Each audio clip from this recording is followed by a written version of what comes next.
आपका स्वागत है आज के इस ताजा सियासी और सांस्कृतिक तमाशे में, जहां हरियाणा की धरती एक बार फिर सुर्खियों में है।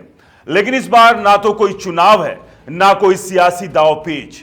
आज का मामला है हरियाणवी गायक मासूम शर्मा का वो विवाद जो गानों से शुरू होकर थानों तक पहुंच गया। जी हां, वही मासूम शर्मा जिनके गाने हरियाणा के गांव से लेकर यूट्यूब तक छाए रहते हैं, आजकल अपने माइक से कम और विवादों से ज्यादा चर्चा में है। कभी गन कल्चर के गानों पर बैन, कभी मारपीट और छेड़छाड़ के आरोप। मासूम साहब की कहानी अब किसी फिल्मी स्क्रिप्ट से कम नहीं लगती। तो क्या है ये पूरा माजरा, आपको बताएंगे। नमस्कार, मेरा नाम है राज वर्मा और आप देख रहे हैं रिपोर्टर जी। दोस्तों, सबसे पहले मासूम शर्मा को समझते हैं। ये वो गायक है जिनके गाने हरियाणा के युवाओं की जुबान पर चढ़े हैं। ट्यूशन बदमाशी का 60 मुकदमे, खटोला, ये गाने यूट्यूब पर 100 मिलियन से ज्यादा बार देखे गए। 2025 तक मासूम हरियाणवी म्यूजिक इंडस्ट्री का बड़ा नाम बन चुके हैं। पिछले एक दशक से वो गीत लिख रहे हैं, गा रहे हैं और सपना चौधरी जैसे बड़े नामों के साथ स्टेज शेयर कर चुके हैं। लेकिन इनकी शोहरत के साथ साथ विवादों की फहरिस्त भी लंबी होती गई। मार्च 2025 में उनके 3 बड़े गानों पर बैन लगा। क्यों? क्योंकि सरकार को लगा कि ये गन कल्चर को बढ़ावा दे रहे हैं। मासूम भड़क गए, बोले मुझे टारगेट किया जा रहा है। अब सवाल ये, क्या सचमुच मासूम को टारगेट किया जा रहा है या ये उनका बहाना है? 2024 में जींद की एक महिला ने उन पर मारपीट और छेड़छाड़ का आरोप लगाया।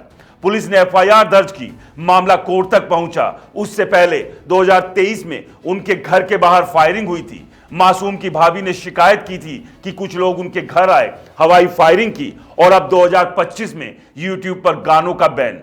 तो क्या मासूम शर्मा हरियाणा के वो सितारे हैं जो चमकते कम और जलते ज्यादा हैं? चलिए ताजा विवाद पर आते हैं। मार्च 2025 में हरियाणा सरकार ने गन कल्चर को बढ़ावा देने वाले गानों पर कैची चलाई।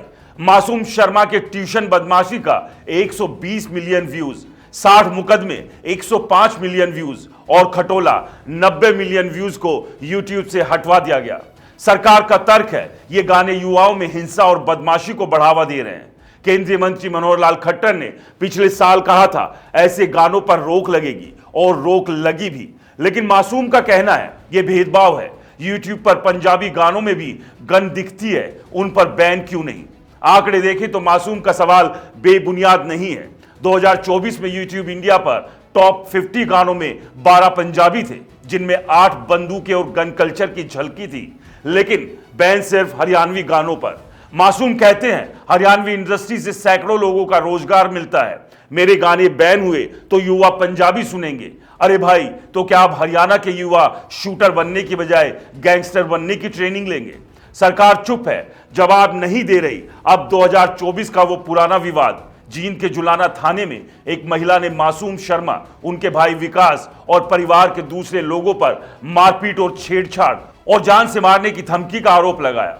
पुलिस ने आईपीसी की धारा 354, 323 और 506 के तहत मुकदमा दर्ज किया। मासूम ने कहा यह झूठ है, लेकिन यह पहली बार नहीं था। 2023 में भी एक महिला ने छेड़छाड़ का इल्जाम लगाया था, पर मामला समझौते पर खत्म हो गया और 2023 में ही उनके घर पर फायरिंग भी हुई थी। तो क्या मासूम सचमुच विवादों के शिकार है या ये उनकी अपनी करतूतें हैं? तंज कसे तो कह सकते हैं मासूम साहब, आपके गाने तो बंदूक चलाते हैं, लेकिन असल जिंदगी में भी गोलीबारी और थाने के चक्कर। ये तो वही बात हुई कि स्टेज पर बदमाशी गाओ और सड़क पर तमाशी करो। लेकिन सवाल भी है, अगर हर बार इल्जाम लगते हैं तो क्या हर बार मासूम बेकसूर है, या फिर ये हरियाणा की सियासत और समाज का वो सच है जो गानों में भी दिखता है और थानों में भी? हरियाणा सरकार इस पूरे मामले पर खामोश है। मासूम के आरोपों का कोई जवाब नहीं। नायब सिंह सैनी की सरकार कहती है हम गन कल्चर खत्म करेंगे, लेकिन जब मासूम पूछते हैं कि पंजाबी गानों पर कार्रवाई क्यों नहीं, तो जवाब में सन्नाटा। सोशल मीडिया पर लोग बटे हैं। कोई कहता है मासूम को टारगेट किया जा रहा है, कोई तंज कसता है गाने बैन करो, लेकिन सड़कों पर गुंडागर्दी कौन रोकेगा? 2023 के एनसीआरबी डेटा के मुताबिक हरियाणा में हिंसक अपराधों की दर 1.5 लाख थी। तो क्या गानों से पहले सड़कों पर नकेल कसनी चाहिए? मासूम कहते हैं अगर सरकार हिंसा रोकना चाहती है तो बिना भेदभाव कार्रवाई करे। सही बात है, लेकिन जब सरकार सिर्फ हरियाणवी गानों पर कैची चलाए तो क्या यह भेदभाव नहीं? या फिर यह सरकार की मजबूरी है कि पंजाबी इंडस्ट्री से पंगा लेने की हिम्मत नहीं। चलिए थोड़ा तंज कसते हैं। मासूम शर्मा कहते हैं मुझे टारगेट किया जा रहा है। अरे भाई, जब गाने में 60 मुकदमे गाते हो तो थाने का रास्ता तो बनता है। यूट्यूब पर बदमाशी का ढोल पीटते हो और असल जिंदगी में मासूम बनते हो।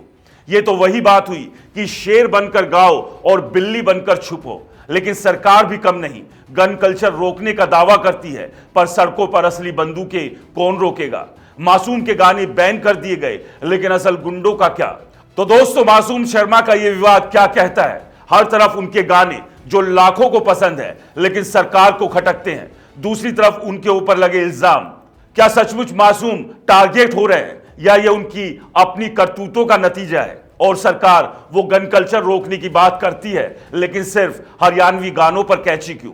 आज 16 मार्च 2025 है और ये सवाल अभी भी हवा में है। और इस सबके बीच लगातार ये आरोप भी लग रहे हैं कि हरियाणा के कुछ और भी सिंगर हैं जिनके गानों में गन कल्चर को प्रमोट किया जाता है, लेकिन उनके ऊपर सरकार कैंची नहीं चला रही है। खैर, इन तमाम आरोपों के बीच सबसे बड़ा सवाल यही है कि हमारे सिंगर्स को भी सोचना होगा कि वो जो गाने गाते हैं उसका असर हमारे युवाओं के ऊपर किस तरह से पड़ता है।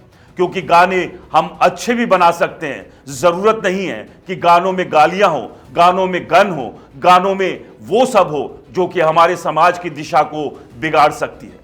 इस पूरे विवाद को लेकर आपका क्या कहना है, हमें कमेंट्स कर जरूर बताएं। नमस्कार।